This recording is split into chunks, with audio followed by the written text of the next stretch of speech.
Graça e paz, meus irmãos. Bom dia. Abra sua Bíblia comigo em Filipenses, no capítulo 4. Filipenses, capítulo 4. Filipenses, capítulo 4, a partir do versículo 1. Hoje eu quero compartilhar com os irmãos a mensagem sobre o tema "E o Deus da paz estará com vocês". E o Deus da paz estará com vocês. Quem quer desfrutar desse Deus da paz? Deixa eu ver aqui. Nós queremos, amém? Desfrutar desse Deus da paz, dessa paz que Ele tem para nós, que excede todo o entendimento. Eu tenho certeza que você quer, eu também quero. E para isso o apóstolo Paulo dá para nós algumas orientações. A partir do versículo 1, a Bíblia diz assim: "Portanto, meus irmãos, a quem amo e de quem tenho saudade, vocês que são a minha alegria e a minha coroa, permaneçam assim firmes no Senhor. O que eu rogo a Evódia e também a Sintique é que vivam em harmonia com o Senhor. Sim, e peço a você, leal companheiro de julgo, que as ajude, pois lutaram ao meu lado na causa do Evangelho, com Clemente e os meus demais cooperadores. Os seus nomes estão no livro da vida. Alegrem-se sempre no Senhor. Novamente direi, alegrem-se. Seja a amabilidade de vocês conhecida por todos. Perto está o Senhor. Não andem ansiosos por coisa alguma, mas em tudo pela oração e súplicas, e com ação de graças, apresentem os seus pedidos a Deus, e a paz de Deus, que excede todo o entendimento, guardará o coração e a mente de vocês em Cristo Jesus. Finalmente, irmãos, tudo que for verdadeiro, tudo que for nobre, tudo que for correto, tudo que for puro, tudo que for amável, tudo que for de boa fama, se houver algo de excelente ou digno de louvor, pensem nessas coisas. Ponham em prática tudo que vocês aprenderam, receberam, ouviram e viram em mim. E o Deus da paz estará com vocês. Amém, meus irmãos. Quando o apóstolo Paulo ele escreve aqui essa carta, ele estava preso em Roma, da acusação de que ele estava conspirando contra César, contra o imperador da época. Paulo era um preso político, porque ele anunciava Cristo, ele proclamava Jesus como o quê? Como Senhor. O que Jesus é para nós? Senhor e Salvador. Então o apóstolo Paulo, por chamar Jesus de Senhor, que no grego é Kyrios, ele estava usando de um título que era dado somente ao imperador da época. E com isso ele foi lançado na prisão da acusação que ele estava conspirando contra César. Então o apóstolo Paulo, preso em Roma, ali numa espécie de antessala ali do seu martírio, esperando o seu julgamento, o apóstolo Paulo recebe na prisão ali, a visita de um irmão chamado Epafrodito. Esse irmão veio da igreja de Filipos.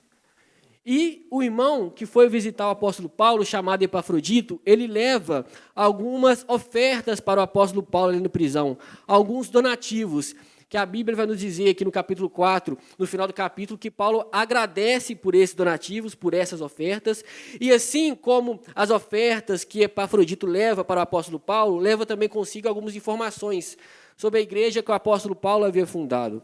O apóstolo Paulo havia fundado a igreja dos Filipenses, e ele estava preso nesse momento.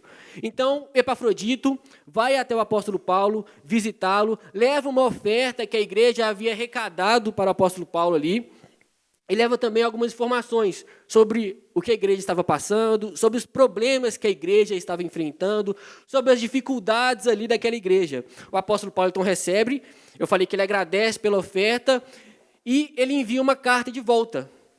Assim como o apóstolo Paulo recebeu essa carta com as situações ali que a igreja estava enfrentando, ele responde essa mesma carta orientando a igreja, aconselhando a igreja sobre diversos assuntos.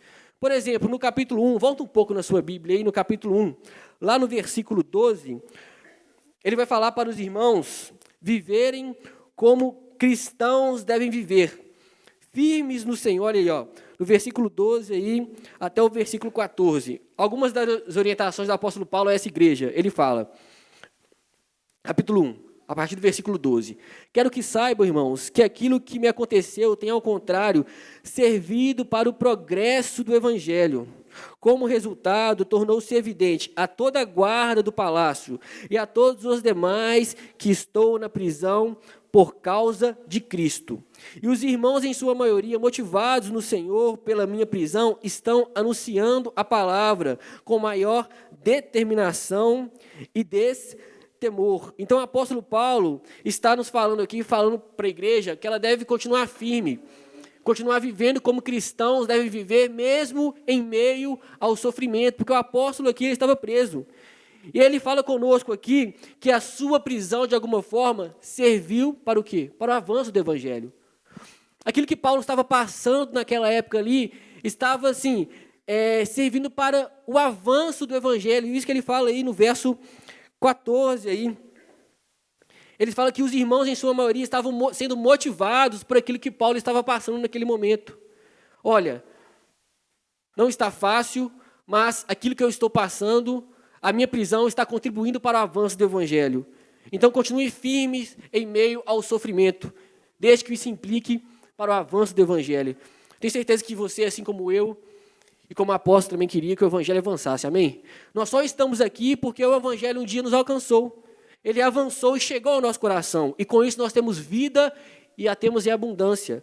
Porque o evangelho nos alcançou, hoje nós iremos passar a eternidade, não mais condenados, mas face a face com o Senhor, amém? Então tenho certeza que assim como o evangelho te alcançou, você quer que ele avance. E o apóstolo Paulo nos ensina aqui, mesmo que isso implique de alguma forma em o nosso sofrimento. Outro tipo de orientação que o apóstolo Paulo dá a essa igreja, por exemplo, está aí no capítulo 2, avança um pouquinho comigo na sua Bíblia. No capítulo 2, lá do versículo 1 até o versículo 5, ele instrui a igreja para a igreja ser humilde, né, para as pessoas servirem a Jesus com humildade. Olha aí no versículo 1, capítulo 2.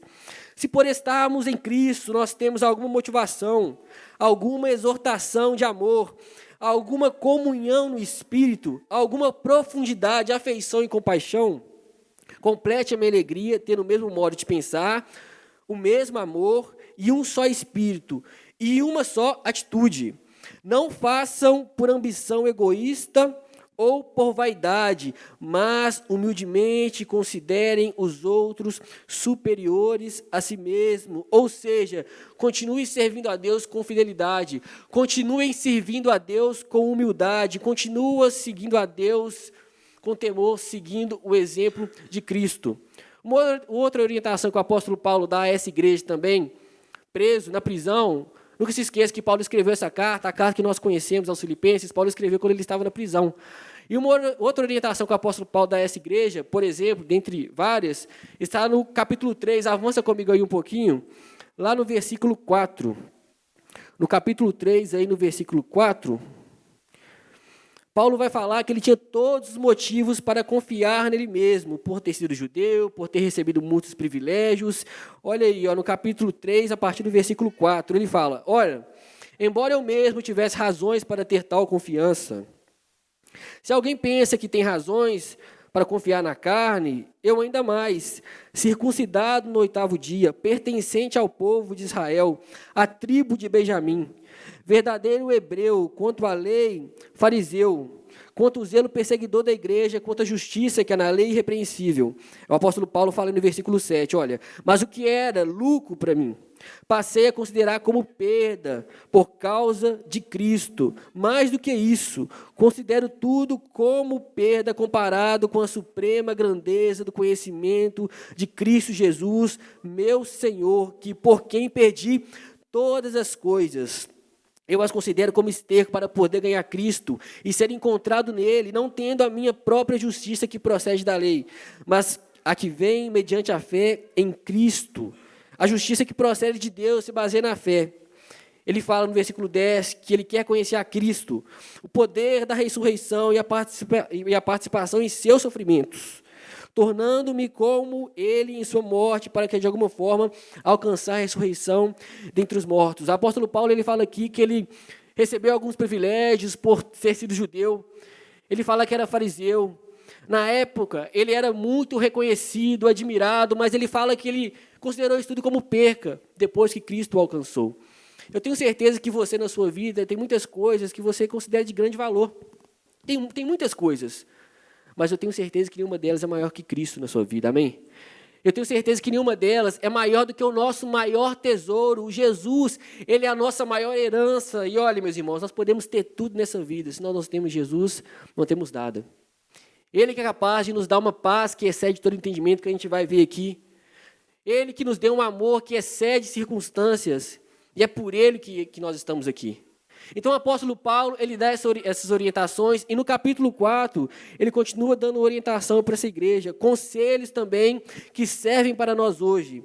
E olhem, e acompanhem comigo a partir do versículo 1, rapidamente para a gente aprender aqui com o apóstolo, as orientações que a igreja de Filipos recebeu e que nós também devemos receber. Se nós queremos desfrutar dessa paz de Deus, queremos estar com esse Deus da paz de maneira plena a cada dia, devemos também, assim como essa igreja de Filipos, ouvir o que a Bíblia tem para nós. Olha em versículo 1, do capítulo 4, a Bíblia diz: portanto, meus irmãos, amados e muito saudosos, minha alegria e coroa, sim, amados, permanecei deste modo, firmes no Senhor. O primeiro conselho que o apóstolo Paulo dá a essa igreja e serve para nós também é: permaneça firme no Senhor. Permaneça firme. Mas por que o apóstolo Paulo fala para essa igreja permanecer firme? Porque essa igreja enfrentava muitos desafios. Essa igreja enfrentava ali muitos perigos, perigos externos e perigos internos. Perigos externos porque essa igreja era constantemente perseguida. Lançavam os cristãos na prisão. Essa igreja era atacada por inimigos. Essa igreja tinha um ataque ali daqueles falsos mestres que introduziam falsos ensinos àquela igreja, perigos externos. Mas não somente perigos externos, essa igreja também passava por perigos internos, que era a divisão naquela igreja, que eram as contendas que haviam ali, a desarmonia, né, a desunião, os problemas relacionais. Então a igreja tinha problemas externos, dificuldades externas, passava por perigos externos e também internamente por causa de problemas relacionais. E diante desses problemas internos e externos, a igreja precisa continuar firme. Essa palavra firme aqui, no grego, ela quer dizer assim, ela vem do mundo militar, na verdade, e ela significa, e ela era usada para um soldado que ficava à frente ali de uma batalha e tinha que permanecer firme ali em meio aos ataques, tinha que permanecer com toda força, com todo o ímpeto ali. Pensa num soldado que é colocado à frente de uma batalha e tem que se permanecer firme ali diante do ataque dos inimigos. Essa mesma palavra o Paulo utiliza aqui para falar que a igreja assim também deve permanecer firme. Em meio às dificuldades, em meio às contendas, a igreja deve continuar rompendo, ou seja, nós, apesar das dificuldades, apesar das lutas, apesar das contendas, não temos desculpas para desanimar. Amém, meus irmãos? Nós não temos desculpas para ficarmos desencorajados ou fragilizar o nosso compromisso com Deus, não. A palavra para nós, como igreja, é: permaneça firme. Permaneça firme. Então, o primeiro conselho que o apóstolo Paulo dá a essa igreja, e serve para nós hoje também, que nós somos igreja. Amém, meus irmãos? Nós somos igreja. Permaneça firme. Que problema, dificuldade, desde sempre. Permaneça firme. E o segundo conselho que o apóstolo Paulo dá está aí no versículo 2 e versículo 3, que é harmonia nos relacionamentos. Olha aí, versículo 2 e versículo 3. Rogo a Evódia, rogo também a Sintique. Pensem concordemente no Senhor. A ti, o fiel companheiro de julgo, também a peço que as auxilies, pois juntas se esforçaram comigo no Evangelho, também com Clemente e com os demais cooperadores meus, cujos nomes se encontram no livro da vida. O apóstolo Paulo aqui cita o nome de duas mulheres, Evódia e Sintique, que certamente ocupavam aqui uma posição de liderança na igreja. Porque Paulo vai dizer aí no versículo que elas se esforçaram no evangelho com ele, mas agora elas estavam em desacordo. Elas líderes daquela igreja se esforçaram no evangelho com o apóstolo Paulo, mas nesse momento aqui, elas estavam em desarmonia, dentro da mesma igreja. Paulo não fala para nós aqui um motivo específico, não cita para nós aqui a razão ao certo desse desentendimento, mas basicamente, o problema que elas tinham ali era o problema de toda a carta, que é olhar para nós mesmos, acima do outro. O meu interesse acima do outro. Os meus problemas acima do outro. Tudo é para mim. E essas irmãs estavam vivendo assim nessa igreja, buscando os seus próprios interesses acima do outro. Não estava seguindo o exemplo de Cristo, que nosso irmão Rodrigo até abriu o culto, citando aqui Filipenses capítulo 2. Tende em vós o mesmo sentimento que houve também em Cristo Jesus. Essa é a ordenança para nós. Tende em vós as mesmas atitudes, o mesmo sentimento que houve também em Cristo Jesus.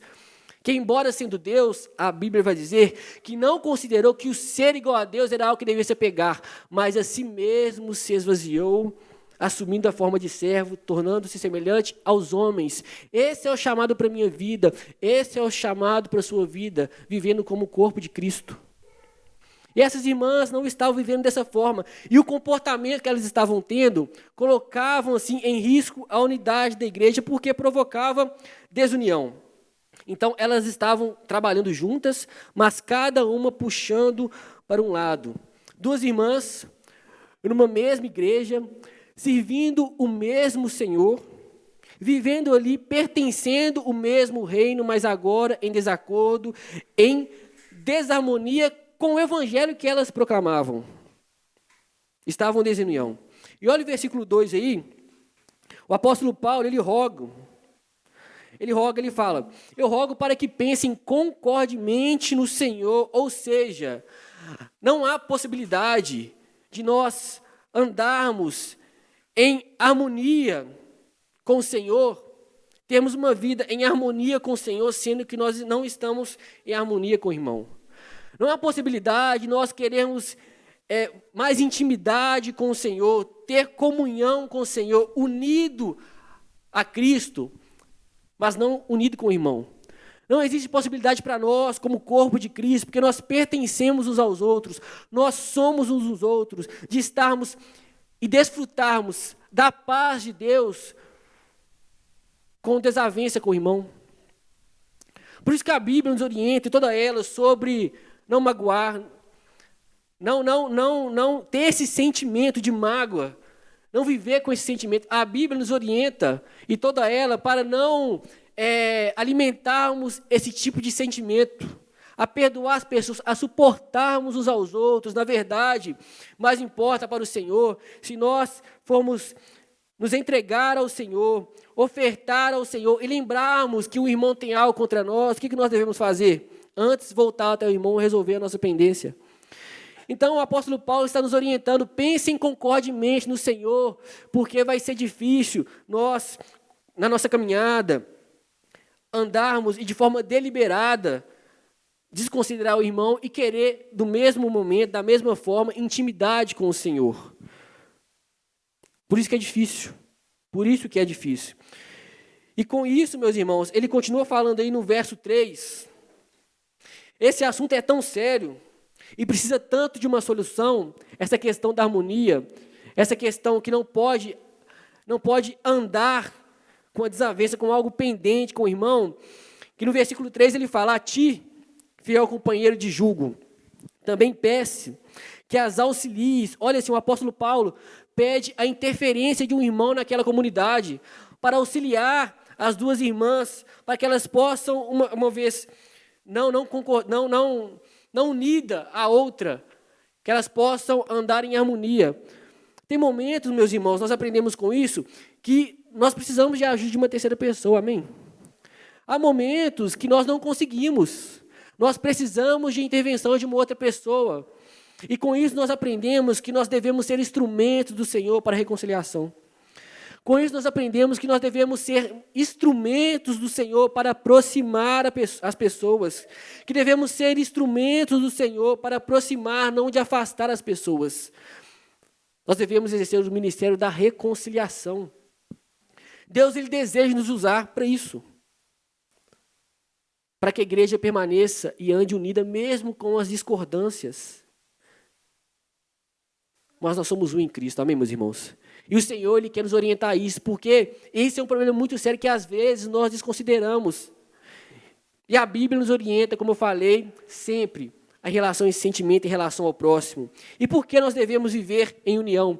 Por que a Bíblia fala tanto que nós devemos considerar o outro, amar o outro como Cristo nos amou? No versículo 3 ainda, no finalzinho do versículo, a Bíblia vai falar, cujos nomes se encontram no livro da vida. O seu nome se encontra no livro da vida, amém? Esse irmão que está ao seu lado, aí, o nome dele também se encontra no livro da vida, ou seja, assim como eu fui resgatado, você foi resgatado, o irmão do seu lado, que está ao seu lado, também foi alcançado pelo Senhor. Então, a desarmonia é contrária à natureza da igreja. Cada cristão tem o seu nome escrito no livro da vida. E na eternidade, para onde nós iremos, não há divisão. Na eternidade, para onde nós iremos, não há desavença.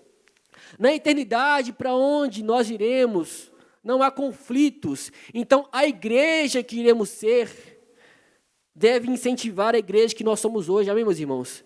Aquilo que nós almejamos ser e seremos, deve incentivarmos a ser as pessoas hoje. Então, a igreja que vamos ser deve ensinar a igreja que somos hoje. Então, o apóstolo Paulo tem isso para nós. Viva em união. Lá para onde vocês irão, não terá desavença, desarmonia, então lutem. Por quê, meus irmãos? Porque quando Deus nos resgatou, Ele nos colocou em uma unidade, que é o corpo de Cristo. Amém? Quem criou a unidade foi o Senhor. Mas a Bíblia nos orienta a perseverarmos nessa unidade. A Bíblia nos orienta isso. Quem cria a unidade é o Senhor, e nós fomos colocados nessa unidade, que é o corpo de Cristo. Mas a Bíblia nos orienta como cristãos, como pessoas que estamos crescendo, né, no conhecimento do Senhor, sendo conformado à imagem de Jesus, a perseverar nessa unidade. Amém, meus irmãos? O que depender de nós, tenhamos paz para com todos. E o próximo conselho que o apóstolo Paulo que dá para a gente, para a igreja, está no versículo 4. Alegrai-vos sempre no Senhor. Outra vez eu digo, alegrai-vos. Nós aprendemos aqui primeiramente que a alegria não é uma ordem. A alegria não é uma opção, é uma ordem. A alegria, andar alegre, é um mandamento bem como qualquer outro.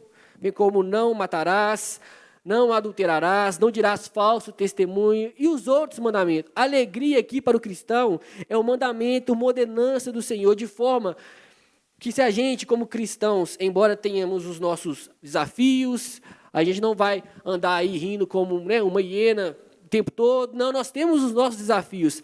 Mas um estilo de vida triste não é o estilo de vida do cristão que Deus tem para nós. Constantemente triste não é o estilo de vida que o Senhor tem para a nossa vida. Por isso que o mandamento para nós é alegrai-vos. Alegrai-vos, é o mandamento do Senhor.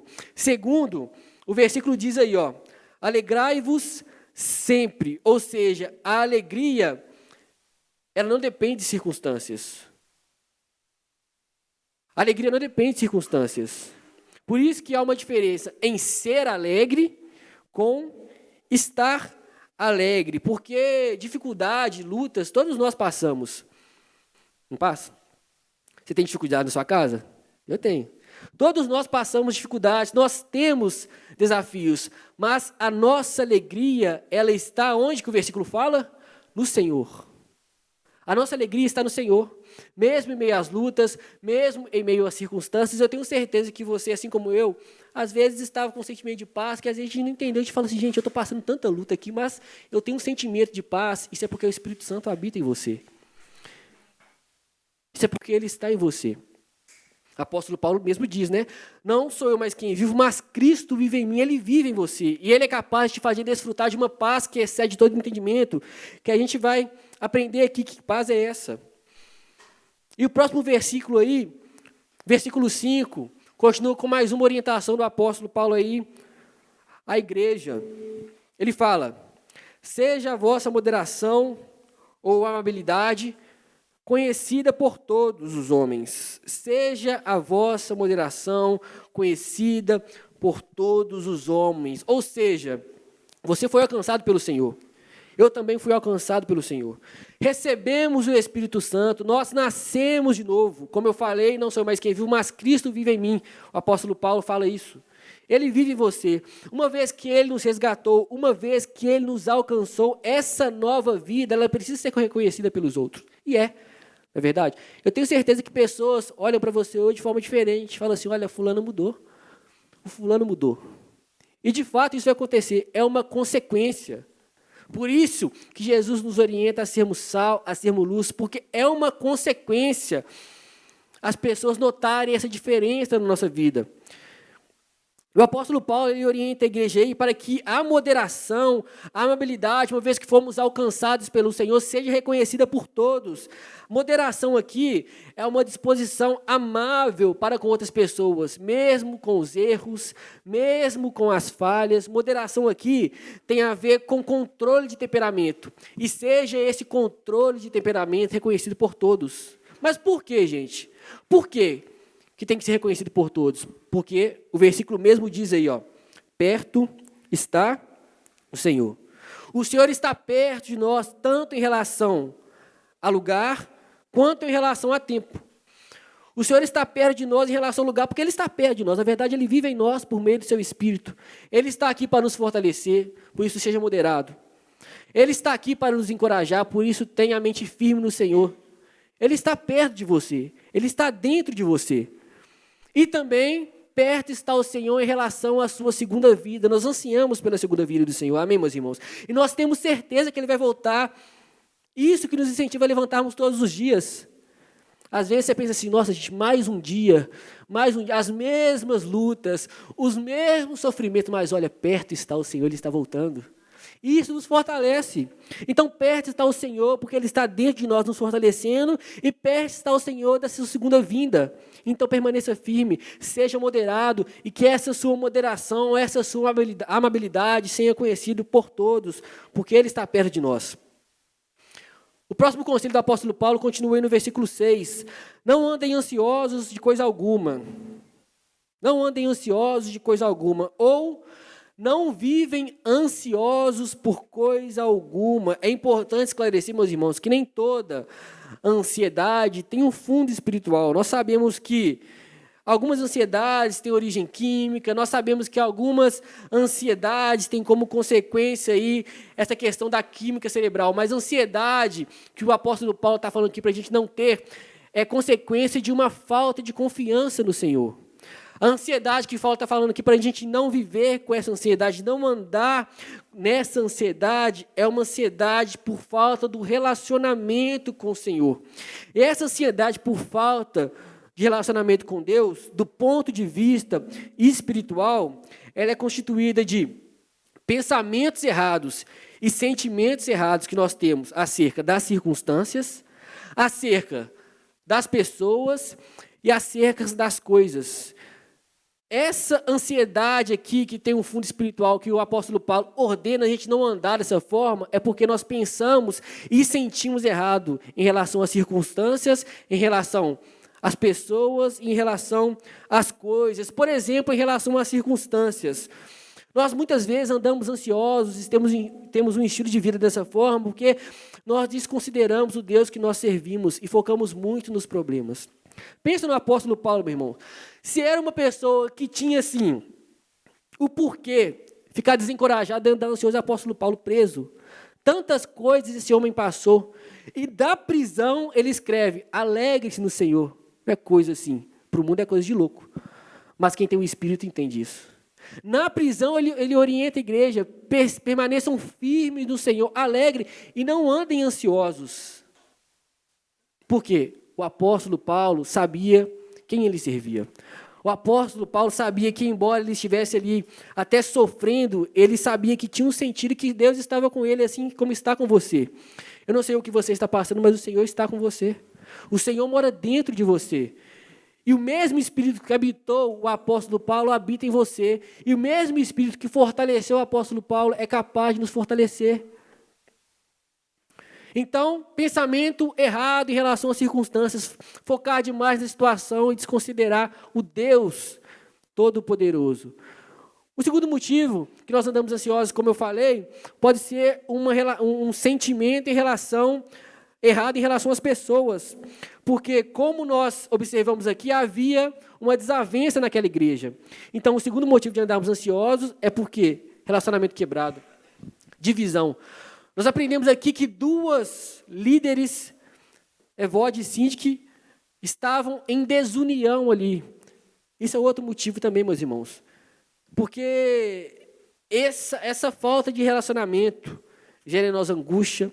Quem já ficou aqui magoado com uma pessoa, e essa pessoa você não queria pensar dela de jeito nenhum, mas quando nós estamos magoados, quando nós estamos com esse ressentimento, a pessoa que você menos gostaria de pensar é que dorme na sua mente.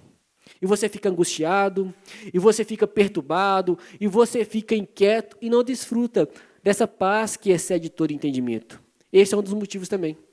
E o outro motivo de não desfrutar dessa paz que excede todo entendimento e ser afligido por essa ansiedade é uma exagerada preocupação com as coisas materiais, com o amanhã. Isso vai roubando a nossa paz. Por isso Jesus nos orientou: busque, em primeiro lugar, o reino do Senhor e a sua justiça, na certeza que as demais coisas nos serão acrescentadas. E, meus irmãos, ansiedade aqui, essa palavra, ela quer dizer atraído por direções diferentes. É quando nós temos esperança de um lado, mas medo do outro. Isso vai nos estrangulando, isso vai nos sufocando. A palavra no original, ansiedade, significa isso. Esse aperto está associado à angústia, como se nós estivéssemos sendo estrangulados. E é preciso, meus irmãos, mais do que boa vontade para vencer essa ansiedade. É preciso mais do que nós mesmos. Nós precisamos da força que vem do alto. E pensando nisso, o apóstolo Paulo nos orienta a como vencer, a como passar por essas angústias, por essas inquietações. Qual é a solução que o apóstolo Paulo vem dando desde o início da carta e continua dando para nós aí? Olha o versículo aí, versículo 6 mesmo. Não andeis ansiosos de coisa alguma, em tudo, porém, seja conhecido diante de Deus as vossas petições, pela oração. Então você está inquieto, você está perturbado, se sentindo ali, estrangulado. O que nós devemos fazer em primeiro lugar? Orar. E essa oração aqui, meus irmãos, Bebé está esperando todo mundo ali, domingo de 9 às 10. Esteja conosco. Essa oração, meus irmãos, ela é uma reverência ao Senhor. Essa oração aqui tem uma conotação de devoção a Deus, de adoração ao Senhor, porque Paulo, ele usa 3 palavras aqui em relação a nos chegarmos ao Senhor. A primeira palavra é oração. Oração aqui é adoração. Oração aqui é reconhecer o Senhor sobre o que Ele fez por nós e o que Ele é para nós. Oração é que é isso. E Jesus nos ensina isso na oração do Pai Nosso. Como que nós começamos a oração? Pai Nosso que estás nos céus, reconhecendo quem Ele é. Então, se achegar a Deus reconhecendo quem Ele é, o que Ele fez por nós. Ele fez tantas coisas para nós, não fez, meus irmãos? Fez a coisa mais importante.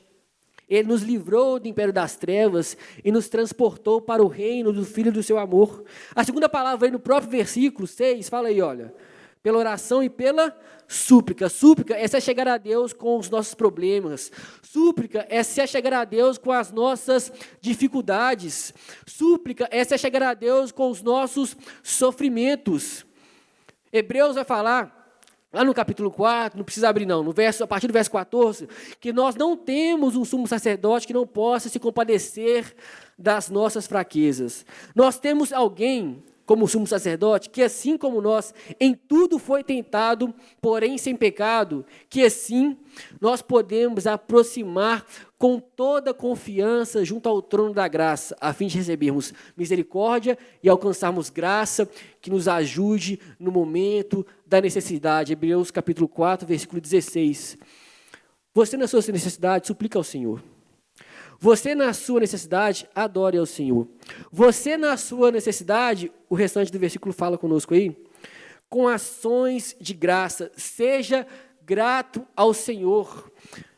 Eu desconheço, talvez, uma força maior, um poder maior para acabar com essa inquietação, com essa ansiedade, muitas vezes, do que a gratidão, não é verdade, meus irmãos? Sermos gratos ao Senhor tem um poder enorme, uma força enorme, nos dá uma força enorme. Quem já experimentou isso? Na luta, na angústia, na aflição, andar e sermos gratos ao Senhor por aquilo que Ele fez por nós. Devemos cultivar essa virtude de gratidão, porque isso nos dá força. E qual que é o resultado de orarmos, de suplicarmos e sermos gratos ao Senhor no versículo 7? Como resultado, e a paz de Deus, que excede todo entendimento, guardará o vosso coração e a vossa mente em Cristo Jesus. Então, estamos ansiosos, estamos sendo estrangulados, devemos orar, suplicar e sermos gratos ao Senhor, que como resultado iremos experimentar de uma paz que excede todo o entendimento. Essa paz vai guardar o nosso coração, guardará aí, esse verbo também vem de um vocabulário militar que significa, que tem o significado de falar sobre a função de um sentinela. O que faz um sentinela? Ele é um militar armado, responsável, por guarnecer um posto ou local, fazendo que esse local seja inviolável. É assim que Deus faz conosco. Ele se coloca à frente das nossas emoções. Deus se coloca à frente do nosso coração, dos nossos sentimentos. E nos guarda. Nós bem sabemos que isso não significa ausência de problemas. Isso não significa ausência de aflição. Na verdade, o próprio Senhor Jesus já havia nos orientado, no mundo tereis aflições. Isso não significa ausência de situações adversas, mas significa que em meio a essas situações nós podemos desfrutar de uma paz de Deus que excede todo entendimento. E é uma paz que o mundo não pode dar e nem pode tirar. E no versículo 8 aí, ele continua nos orientando o que fazer. Orar. E no versículo 8 ele fala, finalmente, irmãos, tudo que é verdadeiro, tudo que é respeitável, tudo que é justo, tudo que é puro, se alguma virtude há, se algum louvor existe, que isso ocupe o vosso pensamento. Nós devemos orar, mas nós também devemos pensar naquilo que nos edifica, pensar corretamente naquilo que nos edifica. Nós sabemos, meus irmãos, que as grandes batalhas da vida são vencidas no nosso pensamento. Nós sabemos que as emoções são muito resultado daquilo que nós pensamos. Se temos pensamentos incorretos, geram o quê? Sentimentos incorretos. Por isso que o apóstolo Paulo vai nos orientar, olha, você quer desfrutar da paz de Deus, que excede todo entendimento? Você quer que esse Deus da paz esteja com você? Quer ter cada vez mais intimidade com o Senhor? Olhe para os seus relacionamentos. Continue firme no Senhor. Continue pensando, levando a toda a mente cativa ao senhorio de Cristo, pensando naquilo que vai edificar. E ele termina aí, no versículo 9. O que também aprendestes, recebestes e ouvistes e vistes em mim, isso praticai. E o tema da nossa mensagem aí, e o Deus da paz estarás com vocês. Além de pensar naquilo que edifica, além de orar, além de ficarmos atentos em relação às nossas mágoas, aos nossos ressentimentos que nos atrapalham no nosso relacionamento com o Senhor, devemos o quê? Praticar a palavra do Senhor. Na vida de Paulo, ele não somente ensinou a palavra de Deus, mas também praticou para aqueles que ouvissem e pudessem ver a palavra de Deus na sua vida. Meus irmãos, assim como o pecado, ele gera inquietação na nossa alma, na nossa vida, o fruto de uma vida consagrada ao Senhor é essa paz interior, essa paz que excede todo entendimento. Nós estamos em busca delas, amém, meus irmãos? Nós queremos e necessitamos desfrutar dessa paz que excede todo entendimento. E esse capítulo 4, versículo 1 ao 9, Paulo nos ensina como desfrutar dessa paz e ter esse Deus da paz conosco todos os dias. Vamos lutar por isso, meus irmãos? Vamos orar por isso? Fique de pé no seu lugar.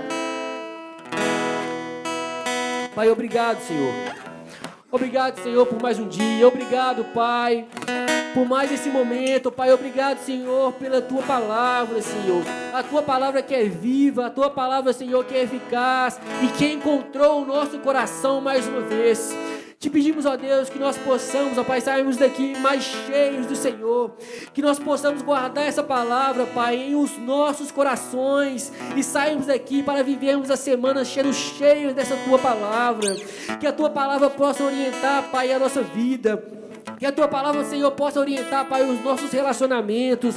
Que a Tua palavra, Pai, possa orientar tudo que somos, tudo que temos e tudo que fazemos, ó Pai. Porque se queremos desfrutar de uma vida, se queremos, ó Pai, desfrutar de uma paz que excede todo entendimento, se queremos crescer, ó Deus, no relacionamento que temos com o Senhor, ó Pai, a Tua palavra deve permanecer nos nossos corações, devemos andar praticando a Tua palavra. Ó Pai, que o Senhor possa nos ensinar a ficarmos atentos, ó Pai, em relação aos nossos relacionamentos. Ó Deus, que as dificuldades, ó Pai, não venham, Pai, nos parar, mas que nós possamos continuarmos firmes, perseverando, Pai, porque aquele que venceu o mundo por meio do Seu Espírito habita em nós, ó Deus. Nós oramos agradecidos em nome de Jesus. Amém. Glória a Deus.